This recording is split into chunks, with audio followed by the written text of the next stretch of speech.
جو ایک جماعت اہل سنت ہے جس کی نسبت رضوی بھی ہے، جس کی نسبت قادری بھی ہے اور جس کی نسبت حنفی بھی ہے، اگر ان کے اندر تمہیں کوئی قرآن کا قاری نہ ملے، اگر کوئی قرآن کا عالم نہ ملے، قرآن کو کما حق ہو سمجھنے والا نہ ملے، تو سمجھ کائنات کے اندر پھر اس نور کو کسی کو دیا ہی نہیں گیا، یہ نور کسی کو بھی نہیں ملا۔ تو پھر میں چند مثالیں دیتا ہوں۔ اہل سنت کے اندر ہے عبد القادر جیلانی،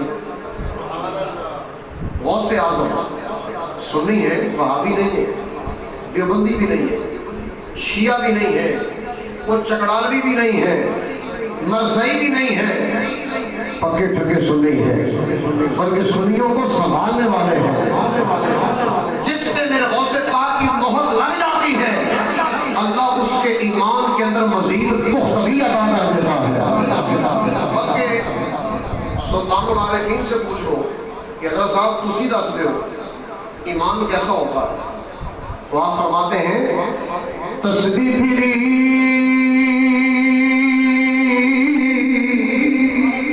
پر دل نہ پھریا،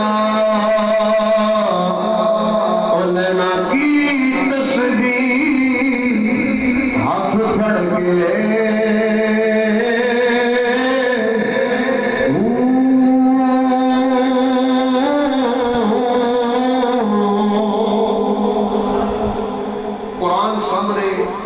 سامنے، ابو داؤد سامنے، ابن ماجہ سامنے، ترمذی سامنے، شرح معانی الآثار سامنے، ساری کتب حدیث سامنے، مدرسوں میں پڑھائی بھی جاتی ہیں، لیکن بات یہ ہے علم پڑھیا پر ادب نہ سکھیا، اور لینا کی علم پڑھ کے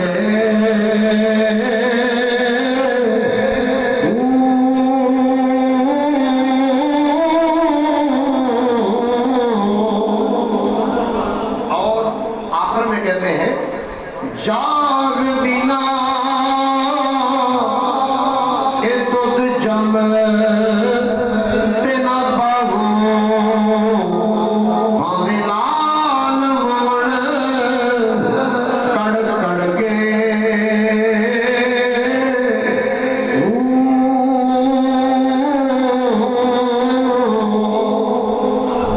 تو قرآن بھی سمجھنا ہے، حدیث مصطفیٰ سمجھنی ہے، کوئی اچھا سا استاد، عاشق رسول، دل والا، محبت رسول جس کے دل میں ہو، نظر آئے، زبان سے اظہار ہو، ایسے بندے سے جا کر قرآن سیکھو، ایسے بندے سے جا کر کہو جناب علی مجھے حدیث مصطفیٰ بیان کر، اور اگر زبان سے زندگی میں ایک بار بھی میرے آقا کا نقص بیان کرتا دیکھو تو اس کو کہو اپنا علم اپنے پاس رکھ، ہمیں تیرے علم کی ضرورت نہیں، شیطان کے پاس ایک بڑا علم تھا، تو ہم مصطفیٰ کے گستاخوں سے قرآن نہیں سیکھتے، نبی پاک کے عاشقوں سے قرآن سیکھتے ہیں۔ یہی ہماری زندگی ہے، دل کا نور جس کے نور سے ملا، ہم بھی نور والوں سے یہ قرآن کا نور لیتے ہیں، تو دل کا نور بھی اللہ تعالیٰ نے نور مصطفیٰ سے پیدا کیا۔ تیسرے حصے سے اللہ تبارک و تعالیٰ نے جن و انس سب پیدا کر کے ان کو سنبھالنے والا ایک جملہ پیدا کیا، اور اس جملے کا نور پیدا کیا۔ جملہ کیا ہے؟ لا الہ الا اللہ محمد رسول اللہ، کہ اللہ کے سوا کوئی معبود نہیں، محمد اللہ کے رسول ہے۔ یہ جو کلمہ شریف ہے نا، یہ بھی لاجواب نور ہے۔ اب یہ حدیث کے الفاظ ختم ہو جاتے ہیں تو پتہ یہی چلتا ہے نبی پاک کے نور سے ابتدا ہوتی ہے اور نبی پاک کے نور پر ہی انتہا ہوتی ہے، اور یہی رب نے کہا اول بھی میرا مصطفیٰ اور آخر بھی میرے مصطفیٰ۔ یہی بات ہے کہ نبی پاک علیہ السلام کی والدہ محترمہ حضرت آمینہ آپ فرماتی ہیں کہ جب حضور کی ولادت کا وقت قریب آیا تو میرے شکم اطہر سے ایک نور نکلا، جس کی روشنی کے اندر بیٹھی تو میں مکے میں تھی، لیکن شام کے محلات مجھے نظر آنے لگ گئے۔ یہ ہے میرے آقا علیہ السلام کا مبارک نور، جس کی برکات ہماری آنکھوں میں بھی ہے، ہمارے دلوں میں بھی ہے، اور ہمارے پاس ہاتھوں میں قرآن کا نور ہے، کبھی درود پاک کا نور ہے، کبھی ہمارے پاس نماز کا نور ہے۔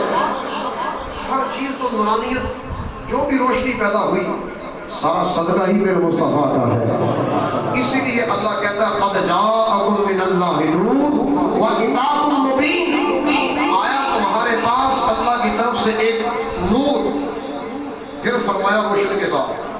نور کا ذکر پہلے، کتاب کا ذکر بعد میں۔ وجہ یہ ہے کہ کتاب اندھیرے میں نہیں پڑھی جا سکتی، کتاب نور میں ہی پڑھی جا سکتی ہے۔ تو کتاب قرآن پاک کسی بد مذہب سے نہیں سیکھی جا سکتی، اگر سیکھی جا سکتی ہے تو کسی عاشق رسول سے سیکھی جا سکتی ہے۔ اللہ تبارک و تعالی ہمارا مل بیٹھنا اپنی بارگاہ میں قبول فرمائے۔ بڑا مبارک دن ہے جو آنے والا ہے، 12 ربیع الاول کا دن۔